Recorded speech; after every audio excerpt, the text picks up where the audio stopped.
good, y'all? My name is D-Rock, and today I wanted to go over big wobbling pads or supersaws, kind of like Flume or Slander. It's fairly easy to do. Your main tool for this will be the synchronous. I don't really want to get into like the actual sound design of your pads and stuff like that. I'll go a bit into the stacking of them, but the actual sound design of it will be for a separate video. So yeah, this is a track that I'm working on right now that has those big kind of chords in it. So yeah, this is kind of what you'll be making today.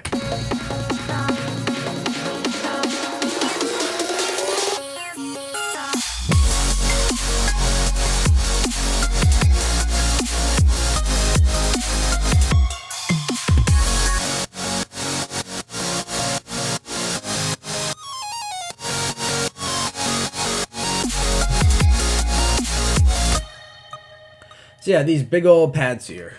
Let me save this one. I have another session open. Let's see here. I'm guessing it's Untitled 3. Yeah. Okay, so like I said before, your main tool is going to be asynchronous.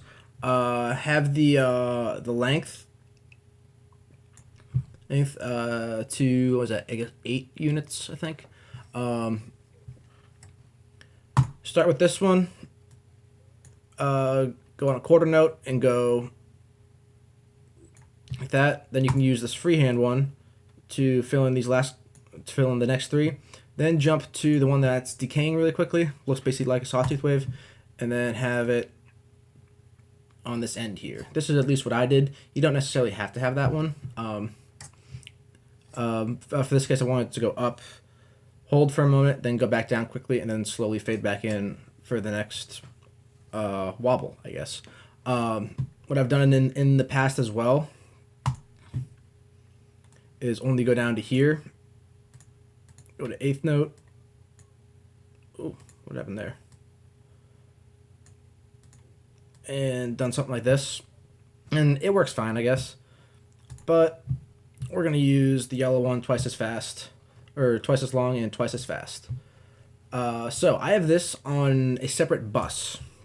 Okay, so I'm able to route multiple instruments to the same volume wobble. I know some people like to use more of a filter wobble. I typically don't do that. I kind of like the sound more of the volume wobble instead. So let's listen for a moment. That.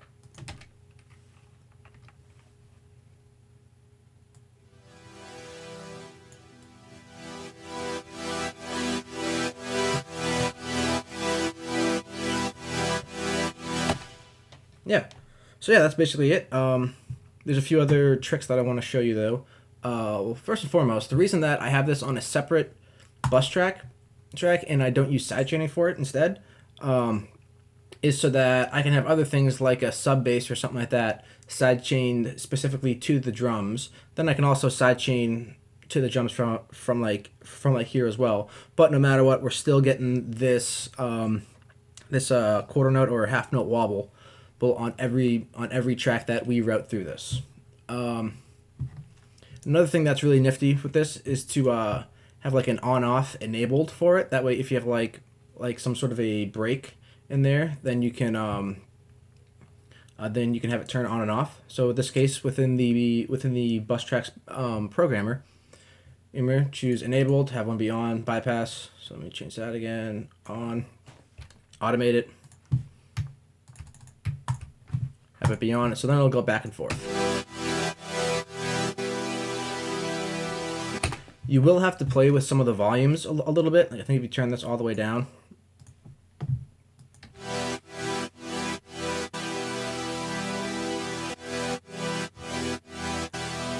gets pretty close to being even from when it's on and off.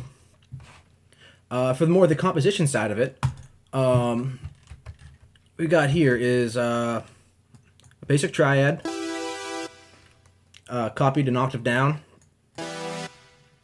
and then had the root note of it doubled an octave down, and then the 5th as well. Sometimes I'll end up leaving this one out. Kind of all depends on the taste for the chord. chord. Then you can also have some other note that doubled in the higher octave.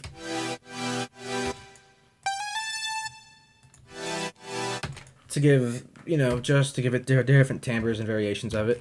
And this is just a basic big super saw. I guess it'd actually be a super square. I think I mostly use square waves for this one. But like I said, I will go into the actual sound design of the big chord patches later. One other part for composition. So it's usually smart to have some sort of a saw bass. So in this case,